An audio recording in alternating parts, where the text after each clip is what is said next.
Welcome back to The Explainer.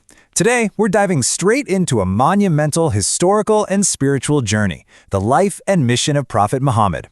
We'll be looking closely at the historical sources to really unpack the pivotal events, the immense challenges, and those core principles that completely shaped his legacy and built the foundation of Islam. To get us oriented, let's look at a quick roadmap covering just over 60 years of history. We're starting with his birth in Mecca around 570 CE, moving to that first revelation in 610, the critical hijra to Medina in 622, the peaceful conquest of Mecca in 630, and finally, his passing in 632 CE. Honestly, when you look at it all laid out like this, it's pretty staggering how quickly these massive historical shifts actually happen. To make sense of it all, we've broken things down into 5 key chapters. We'll cover his early life in the Year of the Elephant, the first revelation, the Hijra to Medina, the battles and triumphs, and we'll wrap up with the farewell sermon. All right, kicking things off with Chapter 1, Early Life and the Year of the Elephant. The sheer historical drama surrounding his birth is honestly incredible.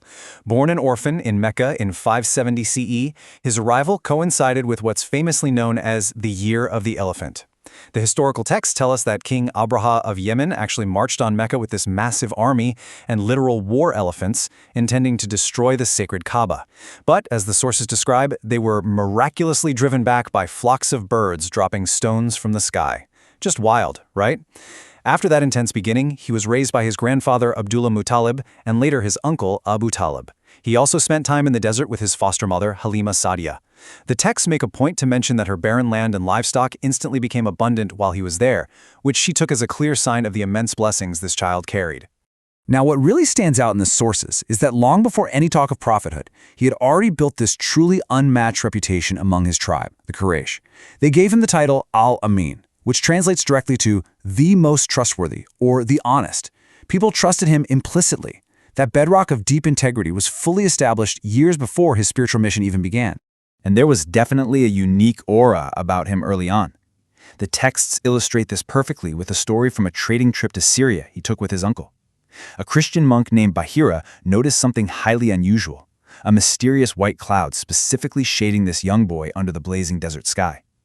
After inviting them for a meal and taking a closer look, Bahira recognized ancient scriptural signs, including a physical seal of prophethood right between his shoulders. He basically told his uncle, "This is the mighty prophet the world has been waiting for." Let's jump forward a bit to when he reaches the age of 40. Chapter 2, the first revelation. The sources tell us he would often retreat to the cave of Hira, just seeking some solitude to reflect. It was there, during one of these retreats, that the angel Jibril, or Gabriel, appeared to him. The angel commanded him to read, delivering these historically monumental words. "Read, in the name of thy Lord, the Cherisher, who created. He who taught the writing of the pen, taught man which he knew not." These were the very first words of the Quran. This incredibly intense moment happened during the holy month of Ramadan. As you can imagine, he was completely shaken by the magnitude of it all. He rushed straight home to his wife Khadija, and her reaction was pivotal. She immediately believed him, throwing her full support behind him and recognizing him as the messenger of God. At first, he kept things quiet, secretly preaching a message of strict monotheism, worshiping one true God and leaving the idols behind. Later on, the sources recount the breathtaking night journey, the Isra and Miraj, where he traveled from Mecca to Jerusalem and then ascended through the heavens. It was during that profound, miraculous journey that the 5 daily prayers were established. But of course, as he started preaching more openly, tensions in Mecca skyrocketed. This brings us to Chapter 3, the Hijra to Medina. You really can't talk about this history without understanding the Hijra. This was the massive, momentous migration of the early Muslims from Mecca to Medina. It was such a critical turning point for the actual survival of the community that it literally marks year 1 of the Islamic calendar. When you look at the texts, the contrast between these two cities is just night and day. Over in Mecca, the Muslims were facing brutal, systemic persecution. We're talking physical violence, constant assassination threats, and a devastating 3-year economic boycott known as the Year of Grief. But Medina offered a true sanctuary. Following an agreement called the Pledge of Aqaba, the Muslims were welcomed in. They built the very first community mosques like Quba and Nabawi, and crucially, the Prophet drafted the Pact of Medina. This was basically a groundbreaking early constitution that united diverse local tribes, including Jewish tribes, and guaranteed mutual rights and security for everyone. It's a remarkably early blueprint for a pluralistic society. And getting to that sanctuary? It reads like a tense political thriller. On the very night assassins completely surrounded his house, the prophet slipped away, leaving his cousin Ali sleeping in his bed as a decoy. He and his close companion Abu Bakr escaped into the night and hid inside the Cave of Thor. The sources say the search parties tracked them right to the cave's entrance, but miraculously, a freshly spun spider's web and an undisturbed dove's nest convinced the trackers the cave had to be empty. Relying entirely on that divine protection, they eventually made it safely to Medina, greeted by joyous, cheering crowds. Finding sanctuary didn't mean the struggles were over, though. Moving into Chapter 4, Battles and Triumphs. If there's one constant theme during this period of defending their new home, it's that the Muslims were almost always massively outnumbered. Take the Battle of Badr. Just 313 Muslims went up against a fully equipped Meccan force of 1,000, securing what the texts describe as an absolute miracle of a victory.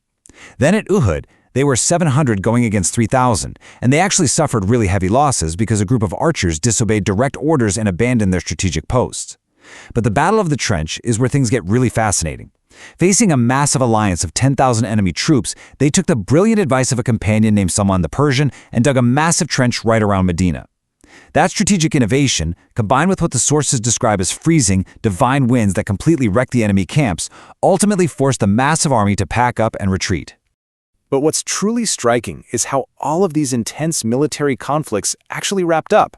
Eventually, they signed the Treaty of Hudaybiyah, which established a 10-year peace and allowed Islam to spread organically across the region. When the Meccans later broke that very treaty, Prophet Muhammad marched back on Mecca, but this time with an army of 10,000 companions. And yet, against all expectations of the time, there was no violent revenge. He conquered the city entirely peacefully. He cleared the idols from the Kaaba without shedding a single drop of blood, and astonishingly, he granted complete blanket forgiveness to the exact same people who had persecuted and fought him for years. That ultimate triumph leads us right into our final chapter, the farewell sermon. During his final pilgrimage, standing at Mount Arafat, he delivered a deeply profound sermon. He declared, "There is no superiority of an Arab over a non-Arab, or of a white over a black, or a black over a white, except by taqwa," meaning righteousness or piety. Just pause and think about the sheer gravity of that statement for a second. This was a sweeping, groundbreaking declaration of absolute human equality, and he was delivering it way back in the 7th century. In that final sermon, he really laid out the entire blueprint for a just, ethical society. He told his followers he was leaving behind two guiding lights to keep them on the right path: the Quran and his own personal example. He emphatically commanded strict kindness and the protection of women's rights. He declared the absolute sanctity of human blood and property, basically ensuring baseline security for everyone. And he strictly forbade all forms of usury and exploitative financial interest. Not long after delivering that truly transformative message, in the 11th year of the Hijrah, Prophet Muhammad passed away in Medina. He was 63 years old. The historical sources poignantly note that God gave him a choice: all the riches of this world and a long life, or meeting his Lord. He chose to meet his Lord. And he left behind a completely unified Arabian Peninsula. Which leaves us with a pretty big question to ponder. How do these 7th century principles, things like radical human equality, mutual rights, and resilient community building, continue to resonate in our modern, deeply interconnected world? Well, thank you so much for joining me for this explainer. I really hope this journey through the historical sources helped bring this monumental life into sharper focus for you. Keep learning, keep asking questions about history, and I'll catch you in the next one.